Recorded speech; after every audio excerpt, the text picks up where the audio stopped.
রোজা অবস্থা স্বামী স্ত্রীকে স্পর্শ করতে পারবে কিনা? স্ত্রী সম্ভোগ করলে রোজা ভেঙে যাবে। কাছাকাছি যে জিনিসগুলো আছে এগুলোর কারণে রোজা ভেঙে যাবে। রোজা অবস্থা স্বামী স্ত্রীকে স্পর্শ করতে পারবে কিনা? স্বামী স্ত্রীকে বা স্ত্রী স্বামীকে রোজা অবস্থায় স্পর্শ করতে পারবে, কোনো অসুবিধা নাই।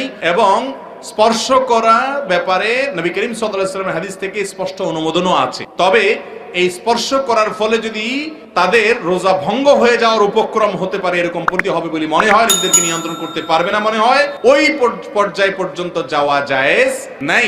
এমনিতে স্পর্শ করাতে কোনো অসুবিধা নাই স্বামী স্ত্রী একে অন্যকে। স্ত্রী সম্ভোগ করলে রোজা ভেঙে যাবে। কাছাকাছি যে জিনিসগুলো আছে এগুলোর কারণে রোজা ভেঙে যাবে। ডিরেক্টলি আপনি স্ত্রীর সাথে ফিজিক্যাল ইন্টিমেসিতে যাওয়া অথবা যে কোনো ভাবে আপনার শাহওয়াতকে পূর্ণ করা, এটার মধ্যে দিয়ে যদি আপনার সিমেন আউট হয় তাহলে কিন্তু আপনার রোজা ভেঙে যাবে। যারা বিবাহিত, দিনের বেলা যদি বিবাহিত কেউ ভালোবাসার আতিশায্যে তার স্ত্রীকে জড়িয়ে ধরে কিংবা কিস করে, এই কিসিং এর কারণে এবং হাগিং এর কারণে, ভালোবাসা প্রকাশ করার কারণে এগুলোতে রোজা ভাঙে না। কিন্তু আমরা সাজেস্ট করব যে এই জাতীয় কাজে যাতে আমরা দিনের বেলা জড়িয়ে না পড়ি। কারণ আপনি যদি আপনার বিবাহিত স্ত্রীকে জড়িয়ে ধরেন বা কিস করেন, এতে হয়তো আপনি সেক্সুয়ালি আরো এক্সাইটেড হয়ে যেতে পারেন। হয়তো এক পর্যায়ে আপনি একেবারে ফাইনাল ডেস্টিনেশনে চলে গেলে আপনি হয়তো ফিজিক্যাল ইন্টিমেসিতে গেলেন বা ফিজিক্যাল ইন্টারকোর্সে গেলেন, আপনি একটা হারাম কাজ করে ফেলেন। এবং আগেই আমরা এই ব্যাপারে সতর্ক করেছি যে সেক্ষেত্রে আপনার শুধু কাজা করলেই হবে না, কাফারাও দেওয়া লাগবে, এবং এটা একটা বড় ধরনের ওয়ার্নিং এবং মহাবিপদে তখন আপনি পড়ে যাবেন। এজন্য আমরা সাজেস্ট করি যে দিনের বেলায় এই জাতীয় কাজ যেন আমরা না করি।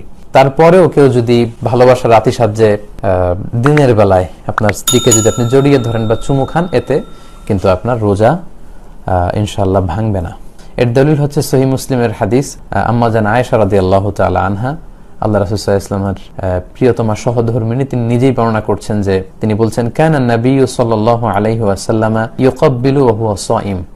আল্লাহ রাসূল সাল্লাল্লাহু আলাইহি ওয়াসাল্লাম রমাদান মাসে দিনের বেলায় আমাকে চুমু দিতেন, ওয়া ইউবাশিরু ওয়া হুয়া সাইম, এবং তিনি আমাকে জড়িয়ে ধরতেন, আগলে রাখতেন রোজা রাখা অবস্থায়। তো এটাই প্রমাণ করে যে চুমু দিলে বা স্ত্রীকে জড়িয়ে ধরলে, কিস করলে বা হাগ করলে এতে করে কিন্তু আপনার রোজা ভাঙবে না। তবে আমরা এটাকে সাজেস্ট করি না, যেহেতু এটার কারণে আপনি সেক্সুয়ালি এক্সাইটেড হয়ে যেতে পারেন এবং আপনি বড় ধরনের কবিরা গুনাহে লিপ্ত হয়ে যেতে পারেন। তবে কারো যদি নিজের ওরকম কন্ট্রোল থাকে, তাহলে এরকম ঘটনা যদি ঘটে যায় তাহলে আপনার রোজা ভাঙবে না ইনশাআল্লাহ।